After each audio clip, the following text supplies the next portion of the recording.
The gentleman from New York, Mr. Torres, is now recognized for 5 minutes. Thank you, Mr. Chair. Mr. Secretary, does the President have the constitutional authority to remove the Chair of the Federal Reserve or a member of the Board of Governors solely because of a policy disagreement? I'm not a lawyer, and I don't have an opinion. You have no opinion on whether the President can remove a board member at will?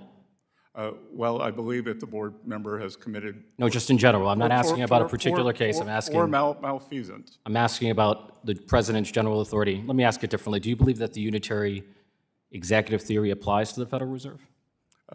Again, I think we'll have to wait and see what the Supreme Court says. What is your opinion?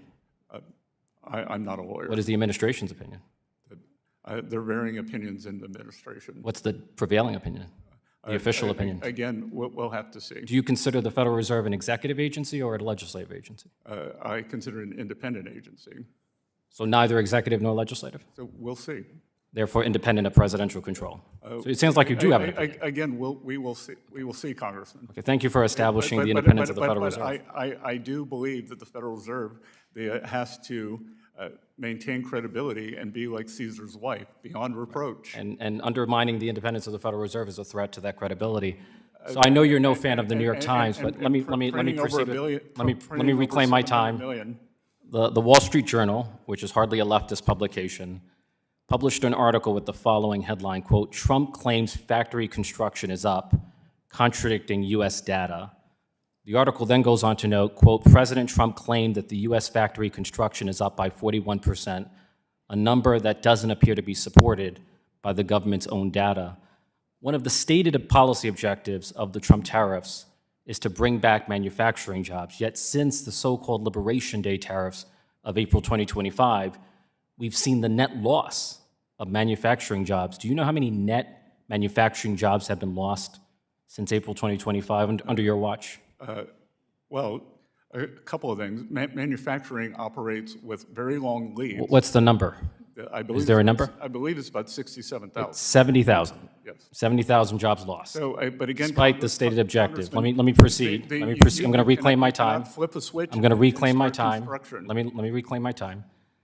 The Purchasing Managers Index measures whether manufacturing is expanding or contracting. A PMI above 50 means expansion. Below 50 means contraction. Since the so-called Liberation Day tariffs of April 2025, has the PMI been mostly above 50 or below 50? We just had the biggest increase in over a decade, and we are well above 50 now. Has it been mostly above 50 since April 2025?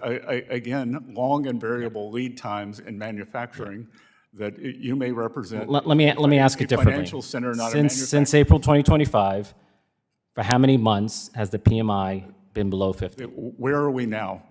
Where are we now? I'll give you, January went up. But what about April to December? It was below 50 for 9 consecutive months. Where are we now? So the score is 9-1. 9 months of manufacturing contraction versus 1 month of expansion. I look forward to seeing you next year. So one of the stated policy objectives. And we'll keep score. Yeah, okay? one of the stated policy objectives of the Trump tariffs is to bring back domestic production. Does the Trump administration regret imposing tariffs on goods that cannot be produced domestically at scale in the United States? Do you realize in hindsight that that was foolish?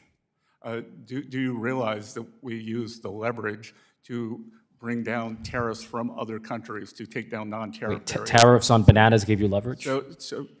Yes, with Colombia, with Brazil. Okay. I think, Congressman, you're being very naive with negotiating strategy. We were promised reindustrialization. A tariff on bananas did not lead to domestic banana production. It simply made bananas more expensive for American businesses and consumers. The same is true of coffee. Countries negotiating in a more fulsome manner.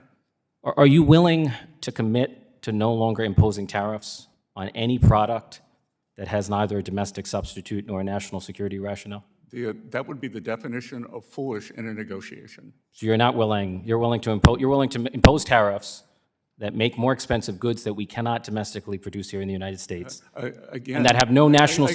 What is the national security nexus of bananas and coffee? Again, why would you do that?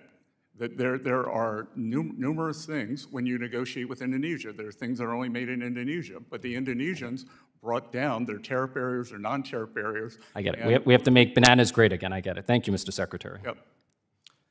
The gentleman from New York, Mr.